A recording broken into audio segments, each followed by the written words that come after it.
ఒక healthy comedy కనపడుతుంది మీ దాంట్లో.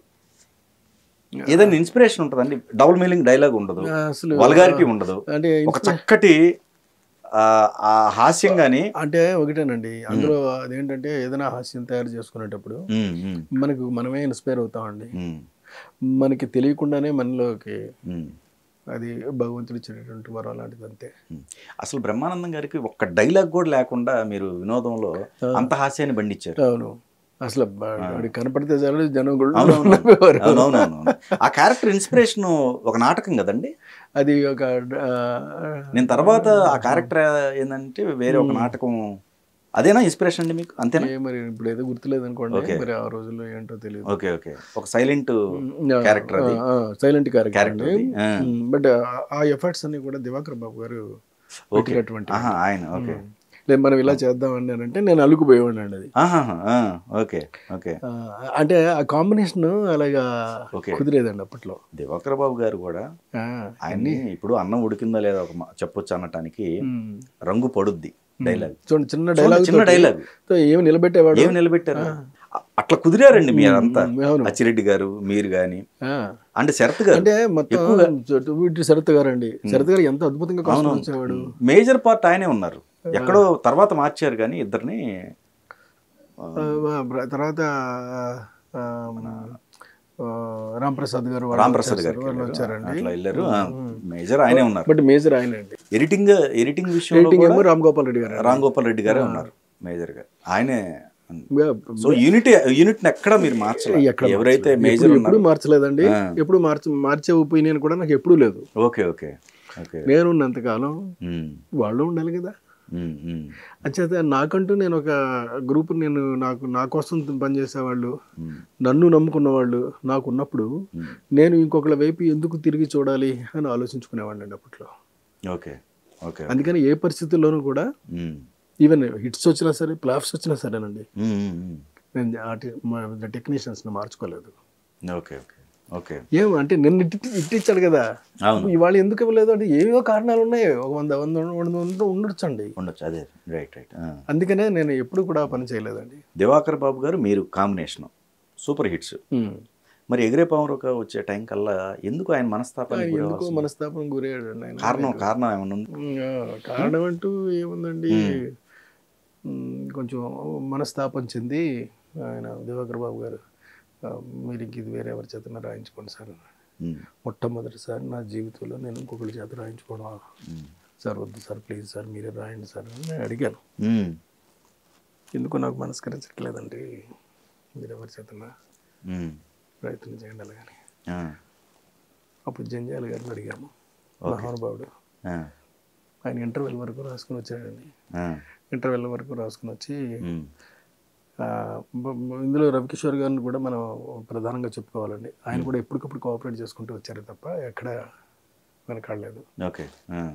ఆయనది సినిమా అండి ఇది, ఎగిరే పౌర్మ. Okay okay. చేసుకుంటూ వచ్చారు. చేసుకుంటూ వస్తే అది మొత్తం వచ్చిందండి. అంటే ఒక ఏదో చెప్తున్నా, ఒక షేప్ వచ్చింది. కాదు మనం ఏదో మాడుకున్నాం. దివాకర్ బాబు గారిది.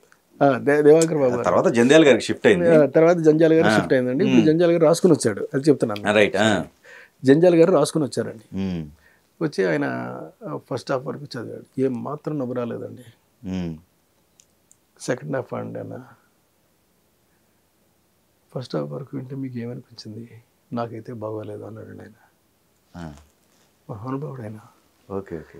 అని మీరు ఏమనుకోకండి సార్, నేను ఇప్పుడు ఉన్నటువంటి ఈ పరిస్థితుల్లో నేను I can not concentrate of writing the, కానీ మీ ప్రొడ్యూసర్ గారు చాలా ఒత్తిడి చేశారు నన్ను, అందుకని నేను ఒప్పుకొని తీసుకొచ్చారు. కానీ మీరే పెద్ద డైరెక్టరు, అందుకని నేను చెప్పకపోతే బాగుండదేమో, ఇన్ని సినిమాలు చేసిన ఈయన నా దగ్గరికి రావడానికే హెజిటేట్ చేస్తారని మీరు ఫీల్ అవుతారని వచ్చానే తప్ప నేను నిజానికి మీకు చదివి వినిపిద్దామని కాదు రాలేదు. నేను ఏమనుకోగలను సార్, నేను చేయలేను అని చెప్పాను నేను. Okay okay. మళ్ళీ మొదలుకు వచ్చేసింది మ్యాటర్. అప్పుడు ఎట్టి పరిస్థితుల్లోనూ ఈ సినిమాని మ్యూజిక్ మీద నిలబెట్టాలి అని డిసైడ్ అయిపోయా. ఇటు దివాకర్ బాబు కాదన్నారు, అటు జంధ్యాల గారు వల్ల అవ్వట్లేదు. అంచేత మ్యూజిక్ మీద విపరీతమైన కాన్సన్ట్రేట్ చేశానండి. ఓకే. విపరీతమైన కాన్సన్ట్రేట్ చేశాను. చేసి ఇక ఆ సినిమా మ్యూజిక్ మీద నిలబెట్టేద్దామని డిసైడ్ అయిపోయా. ఈ లోపల మరుదూరి రాజా గారు అని ఆయన ప్రొడ్యూసర్ తీసుకొచ్చారండి. తీసుకొచ్చి ఈయన రాస్తాడండి అలాగని చెప్పి అప్పుడు రాజా గారిని కూర్చోబెట్టి మొత్తం కథ అంతా చెప్పా. Okay okay. చెప్తే నేను రాస్తారండి ఇది అని చెప్పేసి ఆయన రాశాడు. అద్భుతంగా రాశాడండి. ఇంకా అక్కడి నుంచి మీ కాంబినేషన్ కంటిన్యూ అయింది కదా? అక్కడి నుంచి మళ్ళీ కొన్ని సినిమాలు చేశారు. కొన్ని ఆడలేదు. కాకపోతే అది మాత్రం చాలా అద్భుతమైన సినిమా అండి అది. Right right. అదేంటంటే చాలా పట్టుదలతోటి యాక్చువల్గా ఆ సినిమా నాకు మొదట ఒక మలయాళం సినిమా చూపెట్టారండి ఆయన. ఇట్స్ రీమేక్ యాక్చువల్గా, ఎగిరే పవర్మ. మలయాళ సినిమా నేను కొంచెం చూసండి, సార్ ఇది మనం చేయలేము సార్, ఇది వద్దు సార్ మనకి, మీరు కొనకండి అని చెప్పేసి వచ్చేసా. ఏంటి సకోలో లేసి వస్తానండి, 1/4 చూసి వస్తాను అంతే. వద్దండి మనకి, మీరు కొనద్దు, పొరపాటు కూడా కొనకండి, ఇది ఇవన్నీ ఎవడు చూస్తాడండి, ఇవన్నీ వద్దు సార్ అని చెప్పా. చెప్తే తర్వాత మళ్ళీ రవికిషోర్ గారు నా దగ్గరికి వచ్చి, ఏమండి మీరు ఏమనుకోకండి, నేను యాక్చువల్గా ఒక సినిమా ఏదైతే మీరు కొనొద్దని అన్నారు అది నేను కొనేసా. ఓకే కొనేసా, కానీ మీరు కాదు అని అంటే మాత్రం నేను చేయను. అది మీరు అవును అని అంటేనే చేస్తాను, ఒకవేళ లేకపోతే పక్కకు పారేస్తాను. నేను ఇలాంటి ఎన్నో కొంటానండి నేను. Okay okay. ఏవో కొంటూ ఉంటాను నేను అని అన్నాడు ఆయన. ఏమంటే మీకు నా మీద ఉన్న కాన్ఫిడెన్స్ ఉంది చూడండి, అది నాకు నచ్చింది, నేను ఈ సినిమా చేస్తున్నాను సార్ అని చెప్పా. ఓకే. నాకు నచ్చిన సినిమా నేను చేయడానికి నేను సిద్ధపడ్డానండి. Okay okay.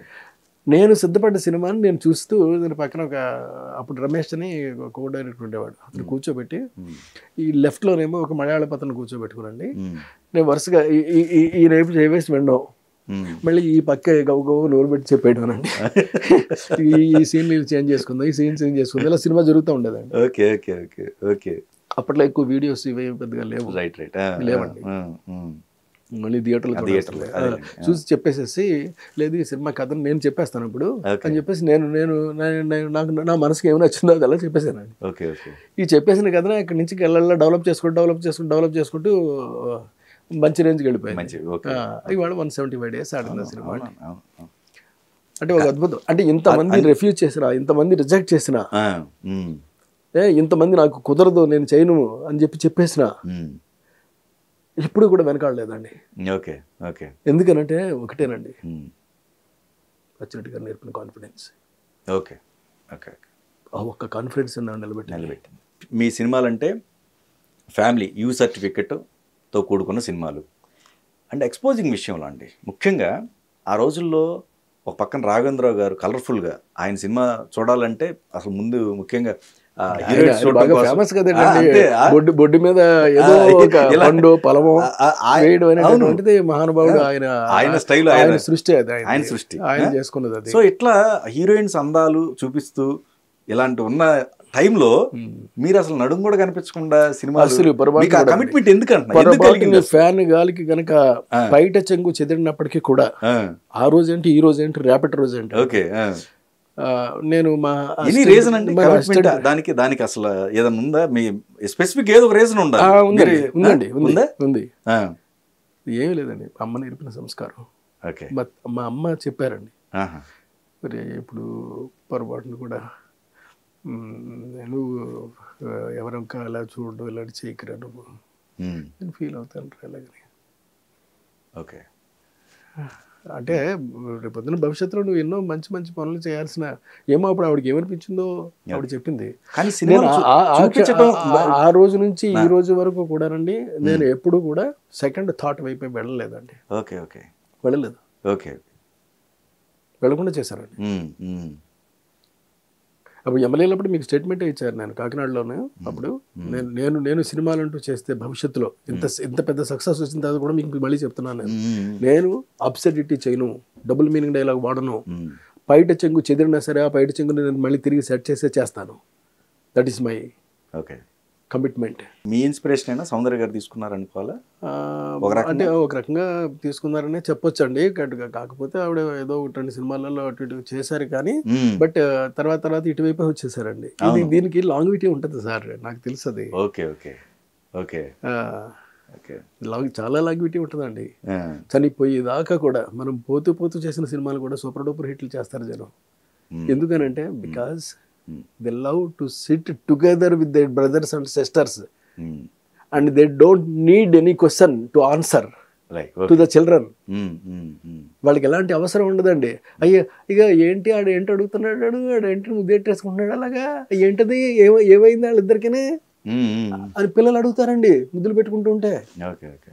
మరి ఇవన్నీ మనం సంస్కారవంతమైనటువంటి స్క్రీన్ మీద రేపు ఇన్ని వందల మంది చూస్తూ ఉండగా ఎలా చూపెట్టగలుగుతాం మనం?